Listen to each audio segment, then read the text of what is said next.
فرعون کو اس نے وہ خواب دیکھ لیا تھا کہ ایک ستارہ اٹھے گا اور پھر وہ گرے گا تو میری ساری سلطنت کو تباہ کر دے گا۔ نجومیوں سے اس نے پوچھ لیا، اس نے کہا کہ ایک بچہ پیدا ہوگا جو تیری سلطنت کو تباہ کرے گا۔ چاہیے تو یہ تھا کہ وہ توبہ کرتا، لیکن اس نے کیا کیا کہ اس نے بچوں کو قتل کرانا شروع کیا۔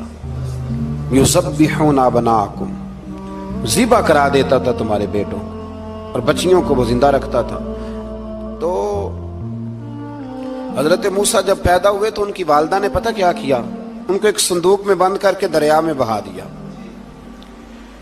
اب دریا میں بہتے جا رہے ہیں تو ماں تھی تو پریشان بھی ہو گئی، ان کی ہمشیرہ کو کہنے لگی ذرا دھیان رکھنا کدھر جاتے ہیں۔ حضرت موسیٰ علیہ السلام دریا میں بہتے بہتے نا، فرعون نے نا دریا کے کنارے مکان بنایا ہوا تھا۔ آپ کو پتہ ہے بادشاہوں کا ذوق ہوتا ہے، آج کل ہمارے جو حکمران ہیں انہوں نے اس کا نام فارم ہاؤس رکھا ہوا ہے، میرا فارم ہاؤس، اور پرانے زمانے میں لوگ ڈیرا کہتے تھے۔ تو اس نے بھی اس طرح کا فارم ہاؤس بنایا ہوا تھا۔ وہاں پہ حضرت موسیٰ علیہ السلام تیرتے ہوئے تابوت کے اندر، صندوق کے اندر جا رہے ہیں۔ فرعون اور ان کی بیوی حضرت آسیہ بے اولاد تھیں، بڑی تڑپ تھی بیٹے کی، وہ بھی وہاں کھڑی تھی۔ صندوق تیرتا ہوا آیا تو فرعون نے کہا کہ جاؤ پکڑ کے لاؤ دیکھو کیا ہے۔ جب وہ لے کے آئے نا تو آپ کی ہمشیرہ جو نگرانی کر رہی تھی پریشان ہو گئی کہ یہ تو اس کے ہاتھ لگ گئے، یہ تو اب مار ڈالے گا۔ لیکن جب خوبصورت اور چمکتا ہوا بچہ دیکھا تو بی بی آسیہ کہنے لگی یہ بنی اسرائیل کا ہے ہی نہیں، یہ تو پتہ نہیں کہاں سے بہتا ہوا یہاں آ گیا ہے، تو ایسے ہی چھوڑ، یہ پتہ نہیں کہاں سے آیا، رکھ نہ لیں، رکھ نہ لیں۔ تو حضرت موسیٰ علیہ السلام وہ کہنے لگا نہیں انہی کے ہیں، موسیٰ علیہ السلام اسی کے ہیں۔ تو آسیہ کہنے لگی تیرے تو سر پہ نا بس بھوت ہی سوار ہو گیا، ہر وقت وہی لوگ تجھے یاد رہتے، یہ پتہ نہیں کہاں سے بہ کے آیا۔ اب رکھ لیا، مان گیا فرعون۔ آپ فرعون کے گھر میں جو اس لیے بچے مروا رہا تھا کہ میری سلطنت حضرت موسیٰ پیدا نہ ہو جائیں، تو اسی کے گھر میں پرورش پانے لگے، اسی کے گھر میں۔ اب عورتیں منگائیں گئی دودھ پلانے کے لیے، تو حضرت موسیٰ علیہ السلام کسی بی بی کا دودھ نہیں پیتے، تو آپ کی ہمشیرہ نہ وہیں دائیں بائیں گھومتی رہتی۔ تو کہنے لگی جناب آسیہ سے کہ میں ایک بی بی کو جانتی ہوں، بڑی صاف ستھری ہے، مجھے امید ہے یہ بچہ اس کا دودھ پیے گا۔ تو فرعون کہنے لگا دوڑ کے لا، تو وہ اپنی والدہ کو لے کے آئیں تو حضرت موسیٰ نے فوراً دودھ پینا شروع کر دیا۔ فرعون کو پھر تھوڑا شک ہوا۔ ایک روایت یوں بھی لکھی ہے بعض لوگوں نے کہ فرعون ایک دن اٹھایا ہوا تھا حضرت موسیٰ کی، ابھی تھوڑی سی عمر تھی، تو آپ نے اس کی داڑھی پکڑ کے تو ایک گھونسا دے مارا، جلالی تو شروع سے ہے نا۔ تو کہنے لگا آسیہ تو مان نہ مان یہ بچہ وہی ہے۔ تو حضرت بی بی آسیہ کہنے لگی کہ تجھے غلط فہمی ہے، یہ وہ نہیں ہے۔ اس نے کہا دیکھو نا یہ تو اٹھاتی ہے تو پیار کرتا ہے، اور میرے جب قریب آتا ہے تو اس کے لب و لہجے میں تلخی محسوس کرتا ہوں۔ اس نے کہا بچوں کو کیا پتا۔ خیر ایک طرف اس نے کھانے پینے کی چیزیں رکھ دی، ایک طرف انگارے رکھ دیے، وہ بھی حضرت آسیہ کہتی ہیں کہ تجھے سمجھ آئے بچے بچے ہوتے ہیں۔ حضرت موسیٰ بچے تو تھے پر تھے تو اللہ کے نبی نا، اللہ کے نبی تھے۔ جب اس نے کہا نا یہ بچے ہیں تو حضرت موسیٰ علیہ السلام بجائے انگاروں کی طرف جانے کے، نبی تھے وہ سیدھے کھانے پینے والی چیزوں کی طرف بڑھنے لگے۔ فرعون کہنے لگا اب بتا۔ اللہ تعالیٰ نے حضرت جبریل کو بھیجا، انہوں نے کہا ادھر نہیں جانا آپ ادھر جائیے۔ تو آپ آگ کی طرف گئے اور ایک کوئلہ اٹھا کے زبان پہ رکھ لیا۔ تو آسیہ کہنے لگی سمجھ آئی، بچے کو کیا پتا کدھر جانا ہے کدھر نہیں جانا، اگر وہ اتنا ہی خیال ہوتا وہی بچہ ہوتا تو آگ۔ اور بعض مفسرین نے لکھا ہے یہ جو حضرت موسیٰ دعا مانگتے تھے نا رب اشرح لی صدری ویسر لی امری، یہ وہ آگ کا انگارہ جب کوئلہ منہ میں رکھا تھا نا تو اس کی وجہ سے زبان میں کچھ لکنت آ گئی، تو آپ دعا کرتے تھے کہ یا اللہ میری زبان کی وہ بند گرا کھول دے تاکہ میں کھل کے فرعون کے سامنے بات کر سکوں۔ وہیں حضرت موسیٰ پلنے لگے، وہیں پلے، وہیں جوان ہوئے، وہیں اللہ نے ساری دولتیں دی، بہن بھی ملی، ماں بھی ملی، اور سارے عزیزوں کا پیار بھی ملا۔ اسی گھر کے اندر اللہ نے پرورش کر کے فرعون کے ظلم سے بنی اسرائیل کو نجات عطا فرمائی۔ موسیٰ بھی فرعون کے گھر میں پلنے لگے، اور جب جوان ہو گئے تو فرعون کے ہاں جو ظلم ہوتا تھا حضرت موسیٰ اس پر بول پڑتے تھے، جلال فرماتے۔ تو فرعون پھر ناراض رہنے لگا، یہاں تک کہ اس نے آپ کو نکال دیا آپ تشریف لے گئے وہاں سے. تو حضرت موسیٰ ایک دن شام کے وقت دوبارہ آئے بستی میں، لوگ سوئے ہوئے تھے. تو دو آدمی، ایک بنی اسرائیل میں سے اور ایک فرعون کی اپنی قوم میں سے، وہ دونوں آپس میں جھگڑ رہے تھے. لیکن وہ جو حضرت موسیٰ کی بنی اسرائیل کی قوم کا شخص تھا، اس پر وہ قبطی، وہ جو فرعون کے قریبی لوگوں میں سے تھا، وہ ظلم کر رہا تھا اور بوجھ اٹھانے کی بات کر رہا تھا. اب اس نے حضرت موسیٰ کو پکارا کہ یہ دیکھے میرے ساتھ کس طرح کی بات کر رہا ہے. تو حضرت موسیٰ کا ارادہ بھی نہیں تھا، آپ نے بس اس کو سمجھایا. پر کچھ لوگوں کو سمجھ، تو حضرت موسیٰ نے پھر ایک مکہ مارا، ایک گھونسا مارا، صرف ایک ہی. یہ کئی تگڑے اور دلیر اس طرح کے بھی ہوتے ہیں کہ گھونسا ایک بھی برداشت نہیں کرتے. وہ ایک مارا، آدمی دھڑام سے زمین پہ گرا اور ماری گیا. حضرت موسیٰ کا ارادہ نہیں تھا لیکن وہ مر گیا. حضرت موسیٰ علیہ السلام نے اس بات پر اپنے رب سے استغفار بھی فرمائی. قرآن کہتا ہے کہ انہوں نے معافی چاہی کہ اللہ میرا ارادہ نہیں تھا. بہرحال اگلے دن نا حضرت موسیٰ دوبارہ آئے. وہ سنا کرتے تھے نا ہم کہ بیوقوف دوست سے عقل مند دشمن بہتر ہوتا ہے. وہ کم از کم دشمنی تو عقل مندی سے کرتا ہے نا، لیکن جو بیوقوف دوست ہو بیوقوفی. حضرت موسیٰ دوبارہ آئے تو وہ بنی اسرائیلی اگلے دن کسی اور سے جھگڑا کر رہا تھا. پھر اس نے مدد کے لیے پکارا تو حضرت موسیٰ کہنے لگے مجھے لگتا یہ ہے کہ تیری عادت ہے، تو خود بڑا جھگڑالو ہے، تو نے روز نیا جھگڑا شروع کیا ہوتا ہے. حضرت موسیٰ جب اس کی طرف بڑے نہ ڈانٹنے کے لیے تو اس نے شور کرنا شروع کر دیا. کہنے لگتا ہے جس طرح آپ نے اسے کل قتل کیا تھا مجھے بھی قتل ہی کریں گے. یہ انسانوں کا مزاج ہے کہ آپ جب تک کسی کے طبیعت کے مطابق چلیں گے وہ راضی رہتا ہے، اور ذرا آپ اس کی طبیعت سے ہٹتے ہیں تو وہ شور کرتا ہے. اس نے کہا جی آپ مجھے بھی لگتا ہے ماریں گے. حضرت موسیٰ کلیم اللہ علی نبینا علیہ السلام کے بارے میں جب اس نے شور کیا تو بات پھر فرعون کے دربار تک گئی. وہ تو پہلے ہی بہانہ تلاش کر رہا تھا. اس نے کہا ڈھونڈو، پکڑو اور معاذ اللہ شہید کریں گے. کسی نے آ کے خبر دی کہ آپ جہاں سے ہجرت کر جائیں، اس لیے کہ آپ کے لیے یہاں حالات درست. اور بھائی یہ چھوڑ دیا کریں بات کہ فلاں آدمی کے حق میں فلاں جگہ حالات کیسے خراب ہوئے. تو نبی کریم علیہ السلام مکہ چھوڑ کے کیوں آئے؟ حضرت موسیٰ علیہ السلام نے ہجرت کیوں فرمائی؟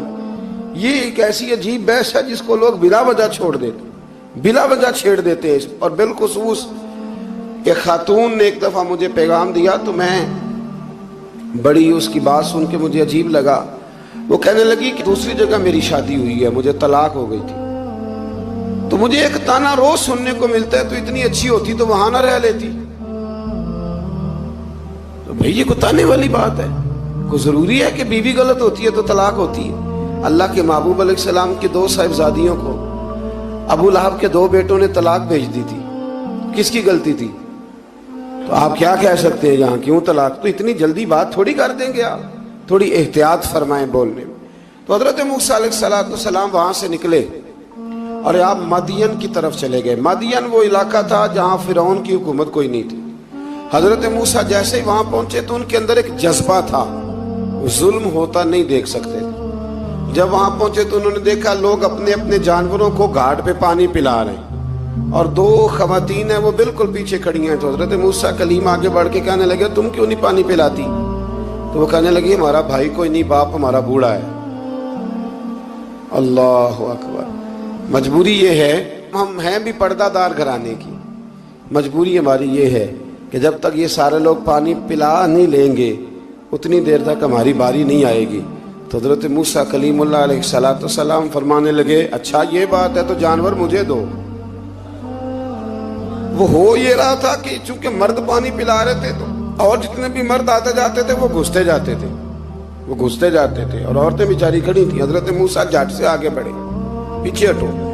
ان دو خواتین پاک باز عورتوں کے جانوروں کو پانی پلایا اور پھر آپ دوبارہ وہیں بیٹھ گئے. وہ بیویاں جلدی جلدی گھر گئیں، جا کے اپنے والد سے کہنے لگی ابا جی کمال ہو گیا، اس بستی میں ایک ایسا آدمی ملا ہے جو عورتوں کی طرف دیکھتا ہے تو نیکی کرنے کے لیے آگے بڑھتا ہے، جو مجبور اور بے کس کے لیے اچھے جذبات رکھتا ہے. فرمایا جلدی لاؤ، کچھ مفسرین اور طرف بھی گئے ہیں، لیکن جمہور نے لکھا ہے کہ وہ حضرت شعیب علیہ السلام تھے۔ حضرت شعیب نے گھر بلایا، اپنی ایک بیٹی کو بھیجا، فرمایا بیٹے بلا کے لاؤ۔ وہ جب گھر آئے تو آپ فرمانے لگے آپ میرے ساتھ اجرت طے کر لیں، 8 سال یا 10 سال آپ میری بکریوں کو چرائیں، میرے گھر میں رہیں۔ اور پھر فوراً ہی فرمانے لگے اگر آپ ہمارے گھر میں رہیں گے، دیکھ بھال کریں گے، تو میں اپنی ایک بیٹی کا نکاح بھی آپ کے ساتھ کر دوں گا۔ تو 8 سے 10 سال حضرت موسیٰ نے وہاں قیام فرمایا۔ اور پھر جب آپ کا نکاح ہو گیا تو آپ اپنی بیوی کو لے کے مصر کی جانب جا رہے تھے، تو رستے میں نا ٹھنڈ زیادہ ہو گئی، تو اپنی زوجہ سے کہنے لگے وہاں آگ جل رہی ہے، میں تیرے لیے آگ لے کے آتا ہوں تاکہ تو تاپ سکے، گرمی حاصل کر سکے۔ وہاں گئے تو درخت سے آواز آئی موسیٰ میں تیرا رب ہوں۔ درخت سے آواز آئی موسیٰ میں تیرا رب ہوں۔ اور حضرت موسیٰ کلیم اللہ کو وہاں وحی آنی شروع ہوئی، وہاں وہی اللہ تعالیٰ نے انہیں وہ عصا عطا فرمایا جو پھر بعد میں اژدہا بنتا تھا۔ رب کریم نے وہیں حضرت موسیٰ کلیم کو وہیں ید بیضا عطا فرمایا۔ اپنا ہاتھ گریبان میں ڈال کے نکالتے تھے تو چاند اور سورج کی طرح روشنی دیا کرتا تھا۔ ید بیضا لیے بیٹھے ہیں اپنی۔ میں کبھی کبھی کہا کرتا ہوں کہ مولا کے دینے کے انداز بڑے انوکھے ہیں۔ بھائی یوسف کو کنویں میں پھینکتے ہیں تو اللہ مصر کا حکمران بنا دیتا۔ تو پھر حضرت موسیٰ وہاں سے واپس آئے اور آ کر کے آپ نے دوبارہ وہ سارا نظام زندگی شروع فرمایا۔ موسیٰ علیہ السلام نے ان کو دعوت حق دی اور کہا کہ میں تمہارے پاس واضح نشانیاں لایا ہوں، بنی اسرائیل کو میرے ساتھ بھیج دو۔ فرعون نے معجزات پیش کرنے کے لیے کہا تو حضرت موسیٰ علیہ السلام نے اپنا عصا زمین پہ ڈالا، اپنا عصا، اپنی چھڑی، اپنا ڈنڈا زمین پہ ڈالا تو وہ ایک واضح اژدہا بن گیا۔ پھر حضرت سیدنا موسیٰ علیہ السلام نے اپنا ہاتھ گریبان سے نکالا تو وہ دیکھنے والوں کے لیے روشن ہو گیا، ہاتھ کے اندر نور پیدا ہو گیا۔ ید بیضا لیے بیٹھے ہیں اپنی آستینوں میں۔ فرعون کے سرداروں نے حق کو قبول کرنے کی بجائے اسے جادو قرار دے دیا اور کہا کہ یہ تمہیں اپنے ملک سے نکالنا چاہتا ہے۔ انہوں نے کہا اس معاملے کو ذرا ڈھیل دو اور جادوگروں کو جمع کرو۔ جادوگر آئے، انہوں نے فرعون سے کہا کہ ہم حضرت موسیٰ کے مقابلے میں جادو تو دکھائیں گے معاذ اللہ، لیکن اگر ہم غالب آ گئے تو پھر ہمارا انعام کیا ہوگا؟ سودا پہلے طے کرنا ہے، کیا انعام ملے گا؟ اس نے کہا کہ اگر تم غالب آ گئے تو میں تمہیں اپنا قریبی بنا لوں گا۔ بادشاہوں کا قریبی ہونا بھی تو بڑی بات ہے نا، لوگ بڑے پاپڑ بیلتے ہیں قریبی ہونے کے لیے، اور یہ جو قریبی ہوتے ہیں نا، بالخصوص جو بادشاہوں کے قریبی ہوتے ہیں، بادشاہوں کی تباہی کا سبب بھی یہی لوگ ہی بنتے ہیں۔ یہ ان کو روز خبر دیتے ہیں کہ سب اچھا ہے، سب اچھا ہے، اور دنیا کے زیادہ تر حکمران انہی لوگوں کی وجہ سے تباہ ہوتے ہیں کیونکہ ان کا خود عوام سے رابطہ نہیں رہتا۔ اگر وہ خود عوام کے ساتھ ڈائریکٹ رابطہ کریں تو شاید انہیں اچھی اور صاف ستھری چیزیں سمجھنے کو مل جائیں۔ خیر، جادوگروں نے جب کہا ہمیں کیا دو گے تو اس نے کہا تمہیں قریبی بنا لوں گا۔ جادوگروں نے موسیٰ علیہ السلام سے کہا کہ آپ پہل کریں گے یا ہم پہل کریں؟ تو موسیٰ علیہ السلام نے کہا تم پہل کرو۔ جب جادوگروں نے اپنی رسیاں زمین پہ ڈالیں تو لوگوں کی نگاہوں کو سحر زدہ کر دیا، جادو کر دیا اور انہیں ڈروا دیا۔ انہوں نے کہا یہ تو بڑا جادو لے آئے۔ تو اللہ تعالیٰ نے حضرت موسیٰ علیہ السلام کو حکم دیا کہ آپ بھی اپنا عصا زمین پہ ڈالیں۔ ان کی رسیاں سام بن گئی تھی نا، دراصل وہ سام بنی نہیں تھی، لوگوں کی آنکھوں پر جادو ہو گیا تھا، انہیں سانپ نظر آ رہا تھا۔ فرمایا آپ بھی اپنا عصا زمین پہ ڈالیں۔ وہ عصا سام بنا اور جادوگروں کی ساری چیزوں کو نگل ہی گیا۔ ان کی بہت ساری رسیاں سام بنی تھی، ان کا ایک ہی عصا سام بنا اور سب کو نگل گیا۔ اس طرح کے معجزے کی حقانیت اور جادوگروں کا بطلان ثابت ہوا اور فرعونی رسوا ہو گئے۔ جادوگر سجدے میں گر گئے اور اللہ پر ایمان لے آئے۔ فرعون نے انہیں دھمکی دی کہ تم میری اجازت کے بغیر ایمان لے آئے ہو، میں تمہارے ہاتھ اور پاؤں مخالف سمت سے کاٹ دوں گا، یعنی الٹا ہاتھ کاٹ دوں گا، سیدھا پیر کاٹ دوں گا، میری بغیر اجازت ایمان لے آئے ہو، اور تمہیں سولی پہ بھی چڑھوا دوں گا۔ انہوں نے کہا کہ ایمان لانے کی پاداش میں تم ہمیں سزا دینا چاہتے ہو؟ پھر انہوں نے اللہ تعالیٰ سے صبر اور استقامت کی دعا کی۔ اس کے بعد فرعون نے بنی اسرائیل کے بیٹوں کو قتل کرنے کی اور بیٹیوں کو زندہ چھوڑنے کا حکم دے دیا۔ موسیٰ علیہ السلام نے قوم کو صبر کی تلقین کی اور کہا کہ نیک انجام اہل تقوی کے لیے۔ یہاں ایک لطیف بات ہمارے صوفیاء نے بھی لکھی ہے۔ صوفیاء کہتے ہیں کہ فرعون نے کلمہ نہیں پڑھا پر جادوگر کلمہ پڑھ گئے۔ وہ کس طرح کلمہ پڑھ گئے؟ تو کہنے لگے دراصل انہوں نے آتے ہی حضرت موسیٰ کا ادب بڑا کیا تھا۔ جادوگر حضرت موسیٰ کے مقابلے میں آ کے بھی ان سے کہتے ہیں کہ رسیاں آپ پہلے ڈالیں گے کہ ہم ڈالیں؟ آپ اصحاب پہلے رکھیں گے کہ ہم رکھیں؟ تو اتنا سا ادب کیا تو رب کریم نے فرمایا جو نبی کا ادب کرے وہ بے ایمان نہیں رہ سکتا۔ جو نبی کا ادب کرے وہ بے ایمان نہیں رہ سکتا، اور جو نبی کی بے ادبی کرے وہ ایماندار نہیں رہ سکتا۔ ختم ہو گئی بات۔ یہاں ہمارے صوفیاء نے یہ بات لکھی ہے کہ چونکہ انہوں نے آتے ہی کہا تھا کہ آپ پہلے ڈالیں گے یا ہم پہلے ڈالیں، تو حضرت موسیٰ سے انہوں نے پوچھ لیا، نبی کے پوچھے بغیر پہل نہیں کی تو اللہ نے انہیں ایمان کی دولت عطا کر دی۔ اللہ تعالیٰ نے فرعونیوں پر قحط سالی کا عذاب نازل کیا۔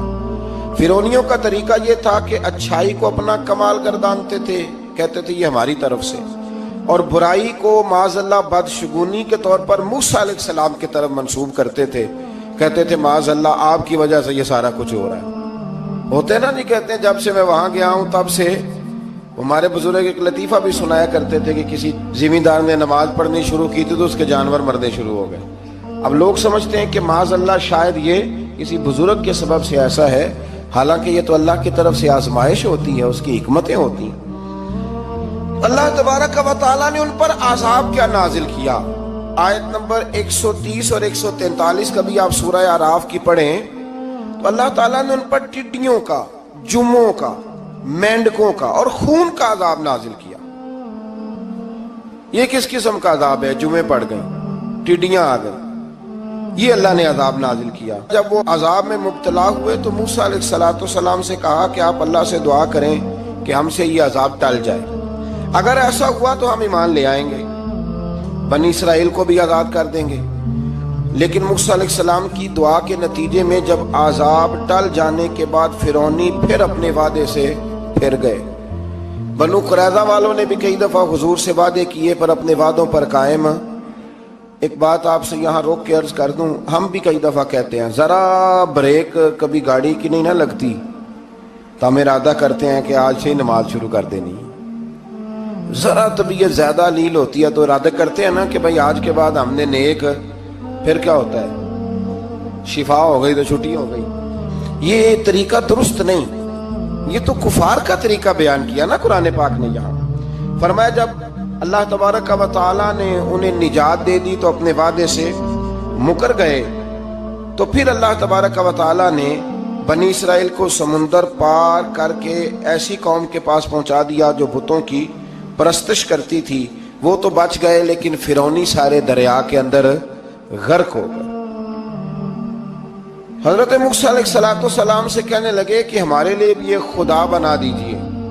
حضرت موسیٰ علیہ السلام نے فرمایا بت پرستی کرنے والے جاہل ہیں۔ یہ بت پرست قوم کے پاس جب گئے نا بنی اسرائیل والے، بت پوجتے ہوئے دیکھا تو کہنے لگے ہمارے لیے بھی سامنے بنا کے رکھ دو۔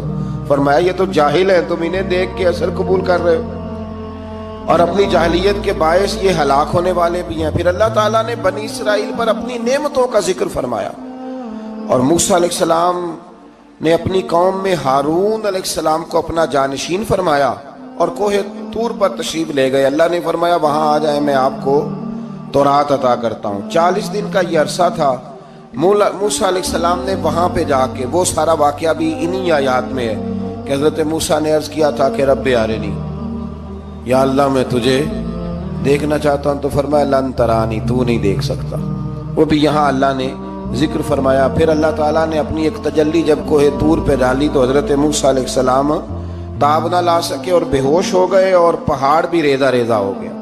اس کا ذکر بھی اللہ نے انہی آیات میں فرمایا۔ آیت نمبر 144 سے 155 تک حضرت موسیٰ علیہ السلام کو رسالت عطا کرنے، کلیم اللہ کا منصب عطا کرنے، تورات عطا کرنے کا ذکر ہے۔ آگے چل کے بتایا کہ جو متکبر لوگ ہیں نا وہ آیات الہیہ سے منہ پھیرتے ہیں، اور جو لوگ اللہ کی آیات اور قیامت کو جھٹلاتے ہیں ان کے اعمال باطل ہیں۔ پھر موسیٰ علیہ السلام کے کوہ طور پر قیام کے عرصے میں بنی اسرائیل کے زیورات سے بچڑا بنا کر اسے معبود بنانے کا ذکر ہے۔ ان میں ایک جادوگر تھا سامری، سنا ہے سلالہ میں اس کی قبر ہے۔ حضرت موسیٰ کوہ طور پہ چلے گئے تو اس نے پیچھے سے سونے کا ایک بچڑا بنا لیا، اس میں سونے کی تاریں اس کے منہ میں لگائیں، ہوا چلتی تھی تو بجتی تھی۔ اتنے کمزور عقیدے کی یہ قوم تھی کہ انہوں نے فٹافٹ ماننا شروع کر لی، فٹافٹ ماننا، کہنے لگے یہ ٹھیک ہے۔ چنانچہ موسیٰ علیہ السلام جب واپس آئے تو قوم پر غصے اور افسوس کا اظہار فرمایا اور کہا میرے پیچھے تم نے ایسا برا کام کیا ہے۔ انہوں نے تورات کی تختیاں بھی زمین پہ ڈالی اور اپنے بھائی ہارون علیہ السلام کا سر پکڑ کے اس سے جواب طلبی کی۔ انہوں نے کہا اے میرے ماں جائے، بڑے خوبصورت لفظ ہے قرآن پاک، اے میرے ماں جائے، اے میرے بھائی، قوم نے مجھے بے بس کر دیا اور قریب تھا کہ یہ مجھے قتل بھی کر دیتے۔ اب آپ مجھ پر سختی کر کے دشمنوں کو ہنسنے کا موقع نہ دیں، کبھی بھی دشمنوں کو اپنے اوپر ہنسنے کا موقع نہ دینا چاہیے۔ پھر آیت نمبر 151 میں موسیٰ علیہ السلام کی دعا اور کلمات استغفار کا ذکر ہے۔ آگے چل کے بتایا کہ غصہ ٹھنڈا ہونے پر موسیٰ علیہ السلام نے تورات کی تختیوں کو اٹھایا جن کی تحریر میں اللہ سے ڈرنے والوں کے لیے ہدایت اور رحمت کی بشارت تھی۔ آیت نمبر 156 سے لے کر 158 تک میں موسیٰ علیہ السلام کی دعا کا ذکر ہے، جس میں انہوں نے اپنی قوم کے لیے اللہ تعالیٰ سے دنیا اور آخرت کی بھلائی مانگی۔ اللہ تعالیٰ نے فرمایا یہ کامل نعمت میں ان لوگوں کو عطا کروں گا جو ایمان کے ساتھ تقوی بھی اختیار کریں گے، یہ انہیں ملے گی نعمت، اور پھر وہ زکوٰۃ دیں گے اور اس عظیم رسول یعنی نبی کریم صلی اللہ تعالی علیہ وآلہ وسلم کی وہ پیروی کریں گے۔